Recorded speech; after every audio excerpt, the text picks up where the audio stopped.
بسم الله الرحمن الرحیم. د قبرونو زیارت که په دې نیت باندې وکړي شي چې رضال ته لاړ شم دغه مړو ته دعا وکم، دغلته لاړ شم ماته د آخرت روز را یاد شي، دغلته لاړ شم زه خپل اعمال غنیک کم.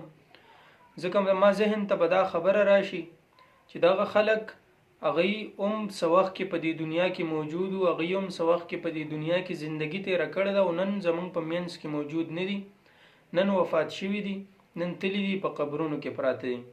نو ما ته هم د دغه ورځې یاد هغه را تازه شي او زه هم نیک اعمال شروع کړم چې دغه ورځې ته ځان هغه تیار کړم. په دې نیت باندې که یو انسان هغه لاړ شي، یو انسان د قبرونو زیارتو کې دا جایز دی.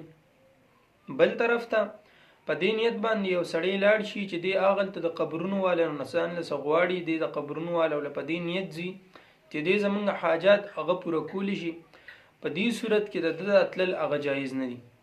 په حدیث مبارک کې راځي د سیدنا ابو هریره رضی الله تعالی عنہ روایت دی چې رسول الله صلی الله علیه وسلم فرمایلی ما تاسو د قبرونو د زیارت کولو نه منې کړی وی، لیکن اوس د هغې زیارت کوئ. ان ډومبې هغه چې کله اسلام نوی نوی راغی نو په هغه وخت کې د دې خبرې نه منې کړی چې تاسو د قبرونو زیارت هغه مه کوئ. هغه وخت کې د خلکو ایمانونه په هغه وخت کې چې کم نوی نوی مسلمان شوي د هغې د وجې نه نبي علیه السلام حکم وکړ چې تاسو د قبرونو زیارت مه کوئ.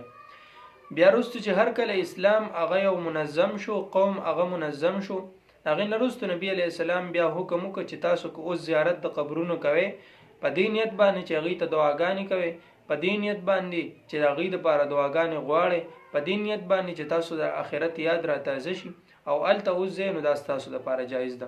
اوس نبی علیه السلام په هغه وخت کې دا خلک ولې منع کړي؟ نو ځکه چې هغه جاهلانه دور و، په هغه وخت کې خلک هغه به تلل او دغه ځای کې به شرکي افعال کول. د دې پیش نظر نبی علیه السلام د دې نه خلک منع کړل. بیا چې هر کله عقیده د توحید هغه پخه شوه، عقیده د توحید د خلکو زړونو ته ورننوته، بیا نبی علیه السلام وی اوس که تاسو ځئ نو تاسو زیارت کولی شئ. دارنګې د مدینې چې کوم قبرستان دی د جنت البقیع هغې کې چې کوم د احد شهیدانو نو نبی علیه السلام به هلته تله، د هغې زیارت هغه د نبی علیه السلام نه ثابت دی. اوس زنانه دي نو که زنانه هغې قبرستان ته ځي نو د دې په باره کې اختلاف دی. بعضو دې ته هغه حرام ویلی دی، بعضو ورته مکروه ویلی دی او بعضو ورته جایز ویلی دی.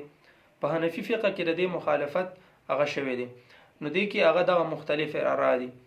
دارنګې قبرونو له تلل د هغې نه د ځان دپاره دعاګانې غوښتل چېرې هغوی زموږ کار ترسره کولی شي، دا حرام دی، دا شرک دی.